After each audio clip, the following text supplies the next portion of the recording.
জনজাতি ভাই বোনদের এরা এই যে হাতি চড়ে ঘোড়া চড়ে এই ধরনের ব্যক্তি যারা আসেন তাদেরকে, যারা গরিব, যারা কৃষক, যারা যুবক, তাদেরকে ভুল বুঝাতে খুব সুবিধা। আমাদের এই হাতি দিয়ে আর ঘোড়া দিয়ে আসার ব্যক্তি আমাদের দরকার নেই।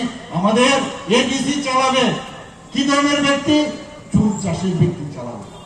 আমাদের এখানে কৃষক যারা, এই জনজাতি কৃষক তারা চালাবে, মা বোনেরা চালাবে। আমরা এই ধরনের ব্যক্তি আমাদের দরকার। প্রধানমন্ত্রী নরেন্দ্র মোদীজি যদি আপনার চাইওয়ালা একটা চাই বিক্রি করে যদি প্রধানমন্ত্রী হতে পারে, তাহলে আমাদের এই হাতি ঘোড়া চড়ে আসা ব্যক্তি আমাদের নেতার দরকার নেই।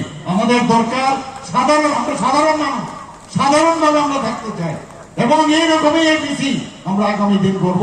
আপনারা দেখেছেন এখানে দেখলেও তো মনে হয় যে একটা ভদ্র একজন ব্যক্তি ভারতীয় জনতা পার্টির থেকে আজকে আমরা ওনাকে নমিনেশন দিয়েছি। বন্ধুগণ, আমি নিশ্চিত যে আগামী দিন যেভাবে আমাদের এখানে ক্যান্ডিডেটকে আমরা অভিজিৎ বাবুকে আমরা এখানে দিয়েছি, অভিজিৎ ত্রিপুরা বয়সও কম, এবং এই ধরনের ব্যক্তি আগামী দিন লিড করবে।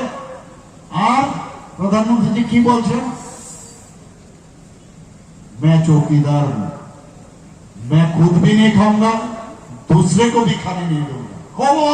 কোনো ক্ষমতা নেই, কারোর ক্ষমতা নেই, ওখানে গিয়ে লুটপাট করার ক্ষমতা নেই। ভারতীয় জনতা পার্টির সরকার আজকে প্রায় 21টার মতো রাজ্যে ডাইরেক্ট এবং ইনডাইরেক্ট এনডিএর মাধ্যমে আমরা আছি। ক্ষমতা কে এমনিতে আসছে? দিল্লির মতো 27 বছর পরে আজকে দিল্লির মধ্যে ভারতীয় জনতা পার্টির সরকার এসছে। আজকে উড়িষ্যার মধ্যে ভারতীয় জনতা পার্টির সরকার এসছে। গঙ্গার জল আস্তে আস্তে এই যেভাবে চলছে, কোথায় আসছে শেষ পর্যন্ত? পশ্চিমবাংলা। যেখানে দুর্নীতি সেখানেই আমাদের ভারতীয় জনতা পার্টি পৌঁছে গিয়ে দুর্নীতিবাজদের একদম উৎখাত করে এইবারও ভারতীয় জনতা পার্টির সরকার এবার পশ্চিমবাংলাতেও গড়বে। এটা আপনি বলে রাখছি আপনাদেরকে। ঠিক একইভাবে আমাদের সরকার এবার এই টিটিএডিসির মধ্যে গড়বে এবং সুন্দরভাবে যা যা কাজ করার আমরা সেই কাজটা আমরা করব। আপনারা সবাই জানেন chief minister tribal women development programme আমরা কি করেছি? 20,000 যারা আমরা জানেন, আপনারা সবাই জানেন যে আমাদের রিসা এবং পাথরা, আমাদের গর্ব যে মাননীয় প্রধানমন্ত্রী যে আসার পর তাদেরকে জিআই ট্যাগ দেওয়া হয়েছে আন্তর্জাতিক স্তরে। সব মানুষ এখন আমাদের ত্রিপুরার রিসা এবং এত কালারফুল যে সবাই বলে যে এত সুন্দর কি করে বানায়। তার জন্য আমরা প্রায় 1 কেজি 250 গ্রাম, আমি বহু জায়গায় গেছি, এবং পার কেজির দাম কত? প্রায় 857 টাকা।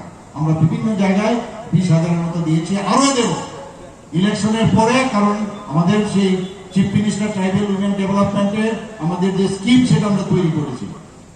আমরা এই যে মহারাজা বিক্রম কিশোর মানিক্য বাহাদুর যাদের কথা বলেন, আমরা 2021-এ এডিসি ইলেকশন যখন এই সিপিএম থেকে শেখা যে মারপিট, খুন, সন্ত্রাস, ধর্ষণ এবং যেভাবে ওনারা আক্রমণ করেন, আমরা নিজেরাও গেছি বহু জায়গার মধ্যে গিয়ে। আমরা কি দেখলাম? মহারাজা বিক্রমের যে ফটো আমাদের পার্টি অফিসে ছিল সেগুলো মাটিতে পড়ে আছে।